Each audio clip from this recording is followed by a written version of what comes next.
اللہ جل شانہ کی حمد و ثنا کے بعد اس کے پیارے محبوب نبی مکرم شفیع معظم رسول محتشم حبیب کبریا احمد مصطفیٰ محمد مصطفیٰ صلی اللہ تعالی علیہ وسلم کی بارگاہ پہ تسبیح ہدیہ درود اسلام کے بعد قرآن مجید فرقان حمید کی ایک آیہ مقدسہ تلاوت کی دعا ہے رب لم یزل ہم سب کو قرآن پاک پڑھنے، سننے، سمجھنے اور اس پر عمل کی توفیق عطا فرمائے۔ احباب ذی قدر، یہ ہم سب کو معلوم ہے کہ رمضان المبارک بہت قریب ہے۔ یقیناً اگلا جمعہ تو ہم یقیناً انشاءاللہ روزے کے ساتھ پڑھیں گے، یا جمعرات کو پہلا روزہ ہے یا جمعہ کو پہلا روزہ ہے۔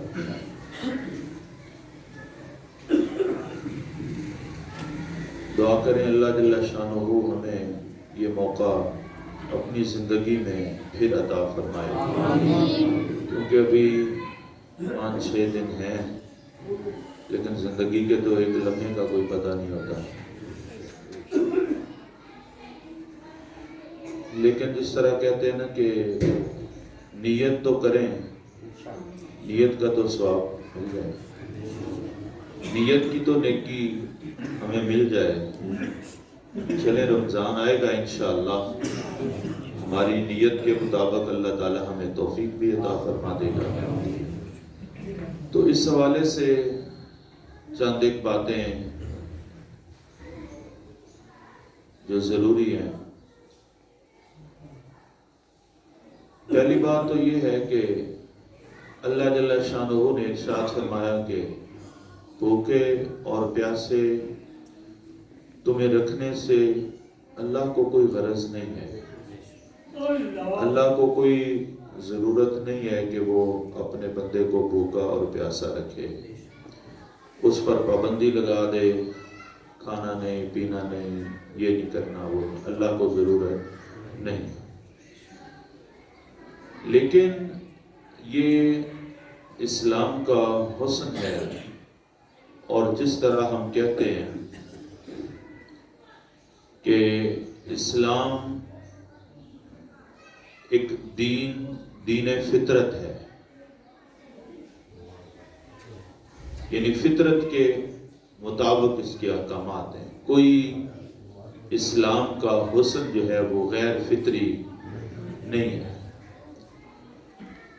انسان کی فطری ضرورت، فطری آپ سمجھیں جس طرح یہ باڈی کی ضرورتیں ہیں، جو مثلا روٹی کھانا یہ انسان کی فطرت ہے، کھانا کھانا، کوئی نہ کوئی چیز کھانا کہ جس سے انسان بھوک اپنی ختم کر سکے، یہ فطرت ہے۔ شادی، مرد و عورت کا، نر اور مادہ کا ملاپ، یہ فطرت ہے، یہ مخلوقات میں ہے، یہ فطرت ہے۔ تو کوئی اسلام کا ایسا حکم نہیں ہے جو فطرت کے منافی ہو، جو فطرت کے خلاف ہو۔ تو یہ اسلام کا حسن ہے، یہ جو اللہ جل شانہ نے ارشاد فرمایا کہ ہم نے آپ پر دین مکمل کر دیا اور نعمت مکمل کر دی۔ تو دین کا مکمل ہونے کا مطلب کیا ہے؟ نعمت کے مکمل ہونے کا مطلب کیا ہے؟ اب کوئی ایسا معاملہ نہیں ہے کہ جس کے لیے انسان کو ہدایت حاصل کرنے کے لیے، رہنمائی حاصل کرنے کے لیے انسان یہ سوچے کہ میں کہاں سے حاصل کروں۔ وہ دین اسلام عطا کرتا ہے، وہ دین کی تعلیمات میں بدرجہ اتم موجود ہے۔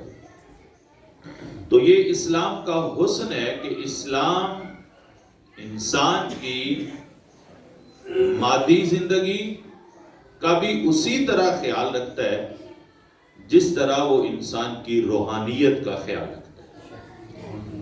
اگر اسلام انسان کو روحانی معراج عطا فرمانا چاہتا ہے، روحانیت میں انسان کو کامل کرنا چاہتا ہے، تو ہرگز اسلام یہ نہیں چاہتا کہ بندہ مادی لحاظ سے، جسمانی لحاظ سے وہ ہڈیوں کا پنجر بن کے بالآخر ٹوٹ کے مر جائے۔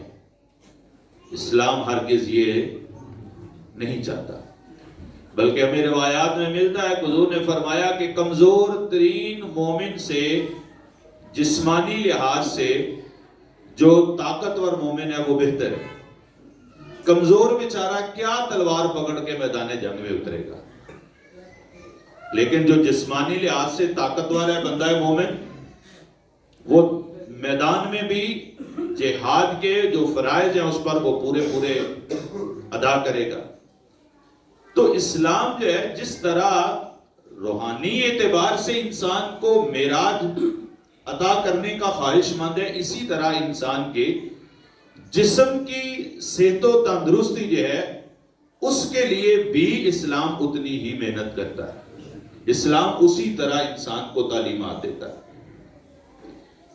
اور پھر نہ روحانیت کے حصول کے لیے، روحانیت کی معراج کے لیے انسان کی جو مادی زندگی ہے، جو انسان کی مادیت ہے، انسان کا جو جسم ہے، انسان کی جو فزیکل زندگی ہے، ہرگز وہ رکاوٹ نہیں ہے۔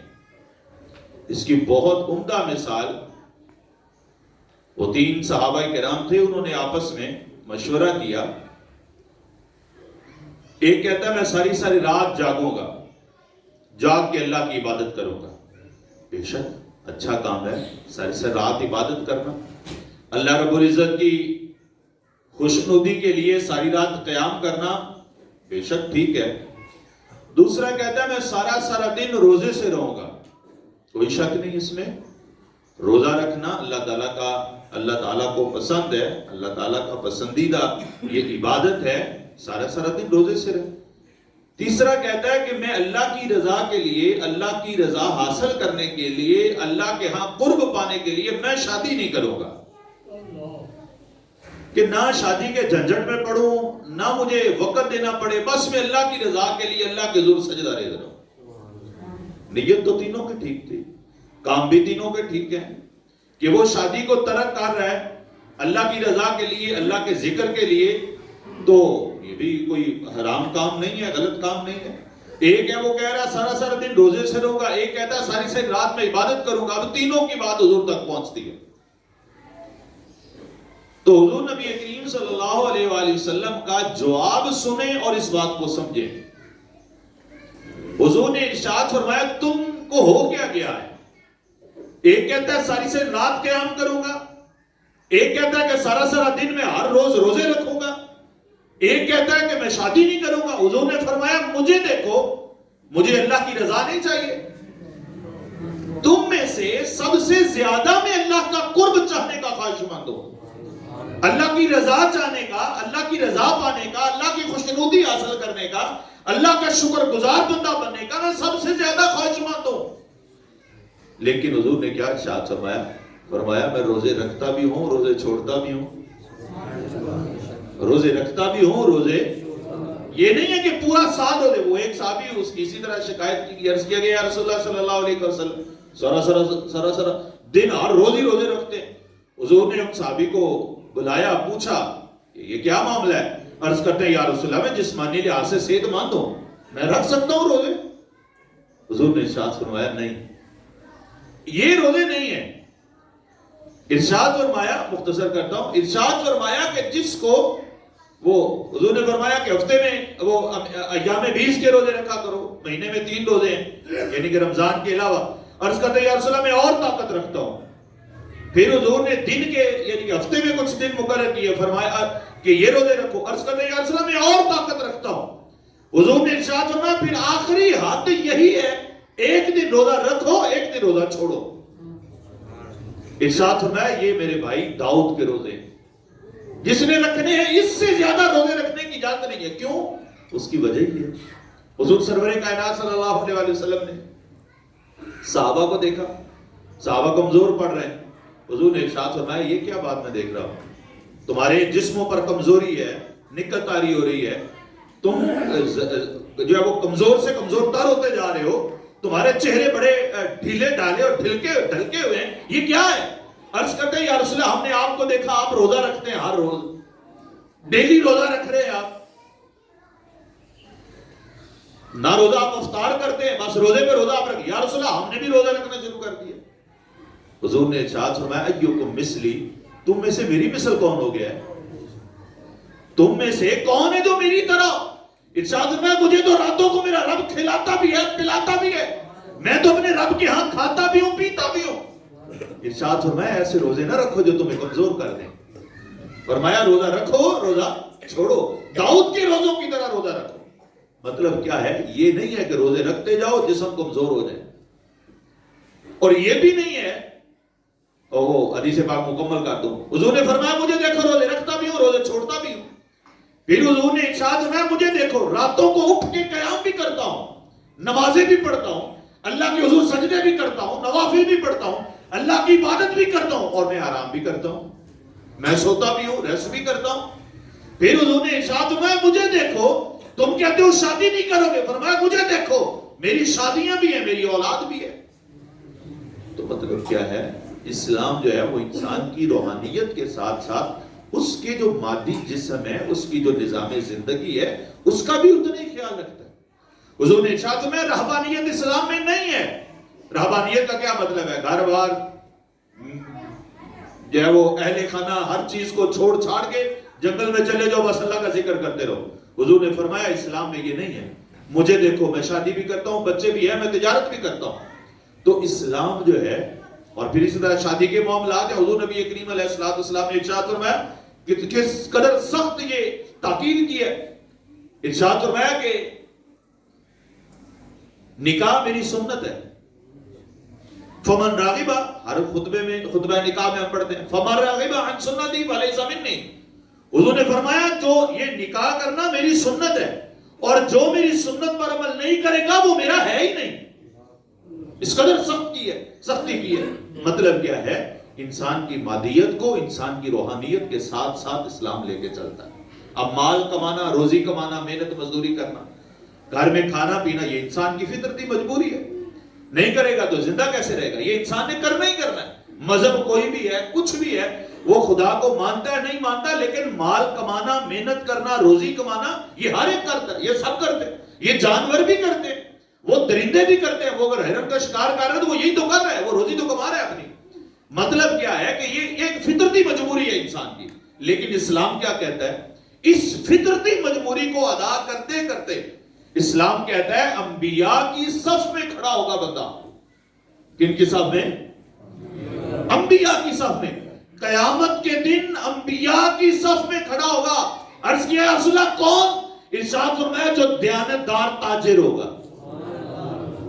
تجارت انسان کی مجبوری ہے، لیکن اس کو روحانی معراج کس طرح عطا فرمائی کہ اگر آپ دیانتداری سے تجارت کر رہے ہیں، اگر آپ اللہ کی رضا کے لیے اور اللہ کے بتائے ہوئے اصول کے مطابق کہ کسی کا نقصان نہیں کر رہے، کسی کو تکلیف نہیں پہنچا رہے، رزق حلال کما رہے ہیں، تو رزق حلال کماتے کماتے محنت کرتے کرتے آپ قیامت کے دن انبیاء کے صف میں کھڑے.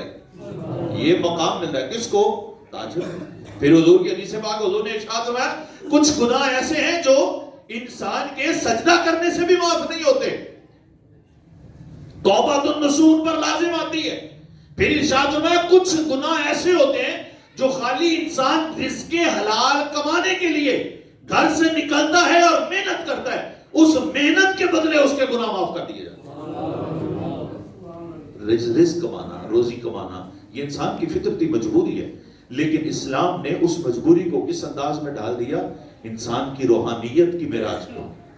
اس میں بھی انسان کے لیے جو اب بیوی کو تو آپ نے خرچہ دے نہیں دینا، اولاد کو آپ نے خرچہ دے نہیں دینا، بچوں پر آپ نے خرچ کرنا ہی کرنا. نہیں کریں گے تو کیا کریں گے؟ آپ کرنا ہی کرنا. حضور سے پوچھا گیا یا رسول اللہ صلی اللہ علیہ وسلم، یا رسول اللہ انسان کا بہترین دینار کون سا ہے خرچ کرنے میں؟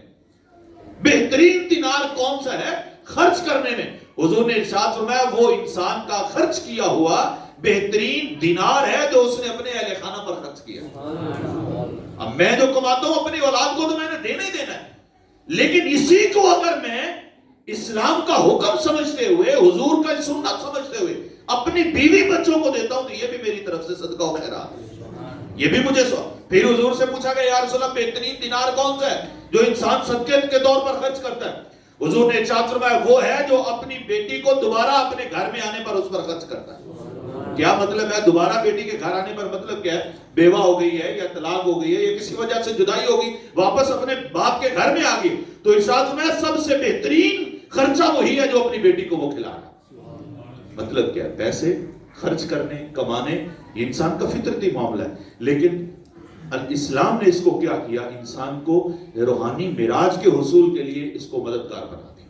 آپ مال کے ذریعے، پھر صدقہ و خیرات ہے، صدقہ و خیرات سے ہٹ کے ویسے آپ کسی کی مدد کرتے ہیں، یہ سارے کا سارا کیا ہے؟ اللہ کا قرب اور انسان کی روحانیت کو معراج تک پہنچانے کا سبب. اب یہ روزہ ہے، رمضان المبارک ہے. اب ہم سمجھے کہ 16 گھنٹے روزہ ہم بھوکے رہے، ہمیں بھوکا رکھا گیا، ہمارے جسم کو کمزور کیا گیا. نہیں، اللہ ارشاد فرماتا ہے یہ کمزور تمہیں نہیں کرنے کے لیے بھوکا رکھا. ارشاد فرمایا یہ اس لیے بھوکا رکھا ہے تاکہ تمہیں تقویٰ آ جائے. انسان کی روحانی تربیت کے لیے انسان کو یہ کیا جا رہا ہے.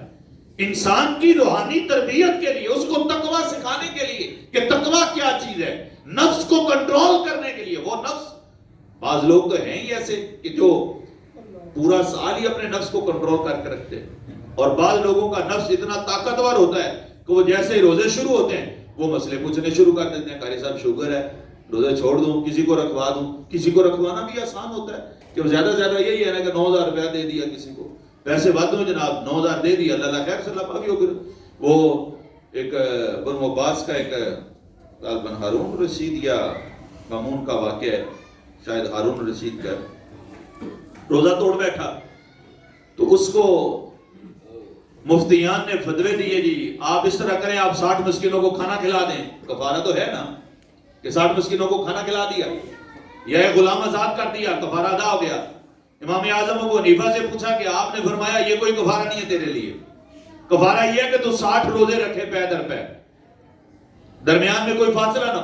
اس نے کہا سارے مفتی تو یہ فتویٰ دے رہے ہیں کہ 60 مسکینوں کو کھانا بھی کھلا دیا، ایک غلام کو آزاد بھی کر دیا، یہ کفارہ ہو گیا. تو امام اعظم ابو حنیفہ علیہ رحمہ آپ فرماتے ہیں کہ تیرے لیے وہ کون سا مشکل ہے؟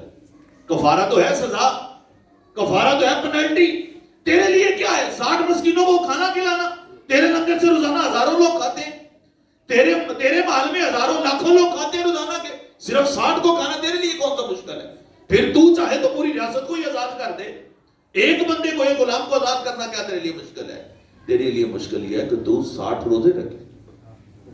مطلب کیا ہے کہ یہ پینلٹی بھی ڈالی ہے تو کس طرح؟ انسان کی روحانی تربیت کے کہ روزہ انسان کو کیا کمزور کرنے کے لیے نہیں، شاید میں تقویٰ، نفس کو کنٹرول کرنے کے لیے، انسان کو روحانیت کی معراج عطا کرنے کے لیے. اور پھر روزہ ساتھ روزہ رکھوایا کہ بھوکے رہو، صبح کھاؤ، شام کے ٹائم روزہ افطار کرو، اتنے دیر بھوکے رہو. لیکن اس پر بھی پابندیاں جڑ دی. اب کوئی بندہ یہ کہے کہ 16 گھنٹے، بلکہ آج کل تو غالباً میرا خیال ہے 12 گھنٹے کا روزہ ہوگا اس دفعہ انشاءاللہ، راؤنڈ اباؤٹ 12 گھنٹے کا. پھر سردی ہے، بھوک بھی نہیں لگنی، پیاس کا بھی اتنا احساس نہیں ہونا. بندہ کہے کوئی بات نہیں، میں جناب 5:46 ہے غالباً آئے گا، 5:46 پہ روزہ نہیں افطار کرنا، 6 بجے کروں گا. ممکن ہے جہاں پہ 12 گھنٹے وہاں پہ 4 منٹ اور صحیح، 15 منٹ اور صحیح. سحری جو ہے میں جناب رات 2 بجے کھا کے جناب سو جاؤں گا اور فجر کی نماز پڑھوں گا، میرا روزہ. لیکن اسلام نے اس پر بھی پابندی لگائی ہے. یہ نہیں ہے کہ آپ رات کے وقت 12 بجے کھاؤ اور صبح روزہ تو شروع ہو جائے گا، کوئی اس میں حرج نہیں. لیکن حضور نے کیا ارشاد فرمایا؟ حضور نے ارشاد فرمایا، سنیے گا، حضور نے فرمایا میری امت اس وقت تک خیر کے ساتھ رہے گی جب تک وہ جلدی روزہ افطار کرے. یعنی اسلام کا مقصد انسان کو بھوکا رکھنا نہیں ہے کہ انسان کو صرف، اگر مقصد یہ ہو کہ بھوکا رکھنا ہے تو پھر ٹھیک ہے، جو 15 منٹ اور آگے چلتا ہے تو جانے دے، جو آدھا گھنٹہ چلتا ہے جانے دے اس کو.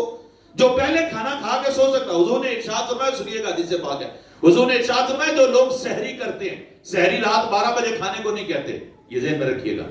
پھر اس طرح اگر کریں گے تو پھر افطاری کے کھانے کو ہی آپ سحری شمار کر لیں گے. سحری وہی ہے جو روزہ ٹائم ختم ہونے سے کچھ دیر پہلے کھائی جاتی ہے. رات 12 بجے آپ دعوت پہ گئے, آپ نے کہا میں نے کھانا کھا لیا, یہ سحری ہو گئی. وہ سحری نہیں ہوتی. سحری ہوتی ہے جو سحر کے وقت, جو تہجد کے وقت آپ کھانا کھاتے ہیں, اس کو سحری کہتے ہیں. اور حضور کی سنت کیا تھی سحری؟ حضور کی سنت سحری کھانا آخری وقت میں تھا کہ کھانا کھانے کے بعد آپ نماز کے لیے جاتے تھے.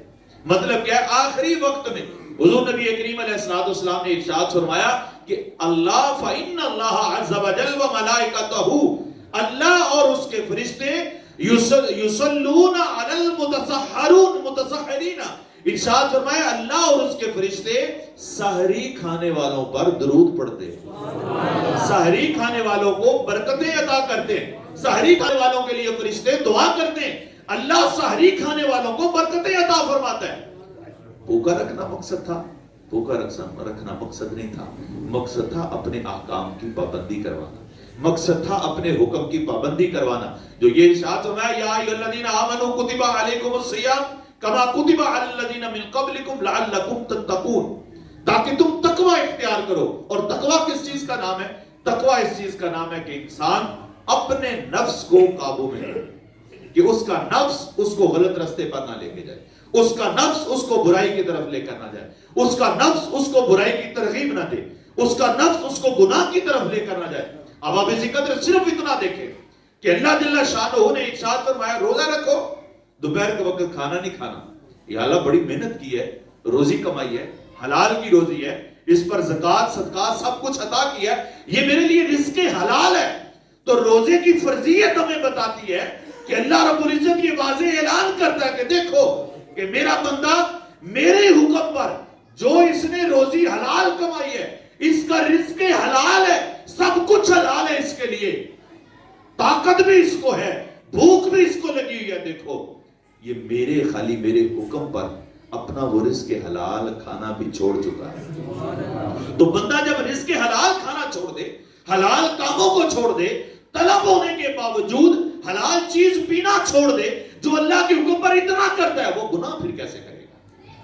لیکن آپ اپنی قدر, یہ نعمت انہی کے لیے ہے جو روزہ بولیں چھ ہماری بیٹھے ہیں, یہ نعمت انہی کے لیے ہے جو روزہ, یہ احساس انہی کے ہاں پیدا ہوگا جو روزہ رکھتے ہیں. یہ احساس, یہ نعمتیں, یہ اللہ کی رضا, اور رضا تو پھر کیا ہی کہنے, فرشتے لگا رکھے ہیں اللہ نے نمازوں کے لیے, 27 نمازیں لکھ دیں جی, اس نے جماعت کے ساتھ پڑھی ہے, 10 گناہ اور لکھ دیں جی, اس کی 25 نمازیں لکھ دیں, اس نے جماعت کے ساتھ پڑھی ہے, اس نے گھر پڑھی ہے, 1 نماز, فرشتے لگا رکھے ہیں. لیکن اللہ ارشاد فرماتا ہے جو روزہ رکھتا ہے, کیونکہ وہ میرے لیے رکھتا ہے, جو روزہ رکھتا ہے وہ میرے لیے رکھتا ہے. یا اللہ نماز بھی تو تیرے لیے ہے, پروردگار حج زکوٰۃ بھی تیرے لیے, سب کچھ تیرے لیے ہے, لیکن اس کا معاملہ کچھ الگ ہی طرح کا ہے.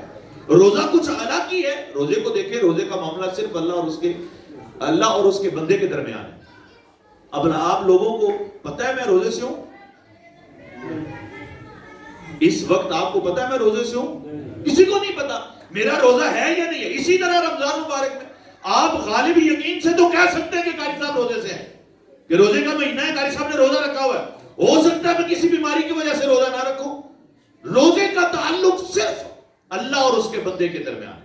جب میں نماز پڑھ رہا ہوں تو آپ دیکھ رہے ہیں کہ قاری صاحب جناب رکوع کر رہے ہیں, سجدہ کر رہے ہیں, قیام کر رہے ہیں, سب دیکھ رہے ہیں. حج کرنے گیا ہوں تو ہزاروں لوگوں نے مجھے دیکھا ہے. میں اگر زکوٰۃ دیتا ہوں تو زکوٰۃ دیتے ہوئے جو بندہ لے رہا ہے اس کو بھی پتا ہے, ہر کام میں دوسرا بندہ شریک ہے. لیکن روزہ ایسا معاملہ ہے کہ جو اللہ اور اس کے بندے کے درمیان ہے. اور پھر اس پر یہ بھی ہے, میں اکیلا ہوں گھر میں تنہا, میں نے کوئی چیز کھا لی, کسی کو کیا پتا, صرف اللہ کو پتا ہے, یہ بندے کو پتا ہے. تو روزے کا پورا پروسیجر جو ہے وہ اللہ اور اس کے بندے کے درمیان ہے. اس لیے فرمایا کہ روزہ میرے لیے ہے, اور جو بندہ روزہ رکھتا ہے فرمایا اس کی جزا بھی میں ہی دوں گا. اور وہ کتنی جزا دے گا, وہ کتنا اس پر اجر دے گا, وہ کتنا اس پر ثواب دے گا, وہ تو پھر رب ہے, وہ تو پھر اللہ ہے, وہ تو پھر پروردگار ہے, وہ تو خالق کل ہے, وہ تو مختار کل ہے, وہ تو ہر چیز کا مطلق, وہ تو قدرت مطلقہ کا مالک ہے. گنا ہمیں اس پر اجر عطا فرمائے. حساب کتاب تو کچھ اس نے ہمیں دیے کہ کسی کو جناب 10 گنا اجر ہے, کسی کو 700 گنا اجر ہے کسی معاملے پر, کسی پر 10 گنا ہے, کسی پر اتنا ہی اجر ہے. لیکن وہ یہ بھی تو کہتا ہے ان اللہ یرزق من یشاء بغیر حساب, وہ کسی کو بغیر حساب کے بھی عطا کرتا ہے, یہ تو اس کی شان ہے. لیکن احباب ذکر یہ ساری نعمتیں, یہ ساری تربیتیں, یہ ساری روحانی معراجیں کس کے لیے ہیں؟ جو اللہ کی رضا کے لیے روزہ رکھے گا, جو اللہ کی رضا کے لیے اپنے آپ کو روزے کے. اور پھر حضور سرور کائنات صلی اللہ علیہ وسلم نے منع فرمایا کہ شعبان کے آخری ایام میں روزے نہ رکھو. کیوں؟ اس لیے کہیں ایسا نہ ہو کہ رمضان کے روزے تم سے چھوٹ جائیں, کہیں تم 4 روزے رکھو کمزور پڑ جاؤ اور پھر آگے تم میں رمضان کا روزہ جو ہے وہ تم سے نہ رکھا جائے. فرمایا نہ, روزے چھوڑو, رمضان کے روزے رکھو. اور حضور نے فرمایا کہ رمضان کا روزہ ایک ترک کرنا جان بوجھ کر, بغیر کسی عذر کے, بغیر کسی عذر کے جان بوجھ کے رمضان کا ایک روزہ چھوڑنا. حضور نے ارشاد فرمایا کوئی بندہ ساری زندگی روزے رکھتا رہے نا اس کے کفارے کے لیے, فرمایا اس رمضان کے ایک روزے کے ثواب کو نہیں پہنچ سکتا. اللہ کو کتنی خوشی ہوتی ہے, میرا بندہ میرے حکم پر میرے لیے اپنا سب کچھ چھوڑ چھاڑ کے منہ بند کر کے, میرا بندہ میری رضا کے لیے سب کچھ چھوڑ چکا ہے اور اس نے روزہ رکھا ہے, اللہ کتنا خوش ہوتا ہے. تو احباب ذکر یہ ماہ مقدس ہے, بڑی اللہ کی رحمتیں جوش میں ہوتی ہیں, بڑی اللہ کی خوشنودی. اللہ خود کہتا ہے آؤ خوشیاں خوشیاں, رحمتیں رحمتیں, بخشیں بخشیں, اس کی برکتیں ہی برکتیں, ثواب بڑھا دیے جاتے ہیں, اجر بڑھا دیے جاتے ہیں, جنت کے دروازے کھول دیے جاتے ہیں, دوزخ کے دروازے بند کر دیے جاتے ہیں. کن کے لیے؟ روزے داروں کے لیے. تو احباب ذکر عہد کریں, آج سے ہی ارادہ کریں, عہد کریں, خود بھی روزے رکھیں گے انشاءاللہ. اور اپنی اولاد جو 12 سال سے بڑی ہے, یہ 18 ٹھورا کا چکر جو ہے نا یہ پاکستان کے قانون میں ہے, اسلام میں نہیں ہے. اسلام میں 12 سال ہے, 12 سال کا لڑکا ہے یا لڑکی ہے اس پر روزے فرض ہیں. خود بھی ارادہ کریں, اپنی اولاد کو بھی روزے رکھوائیں. باقی کچھ آداب ہیں وہ انشاءاللہ چلتے رہیں گے, ہم بتاتے رہیں گے.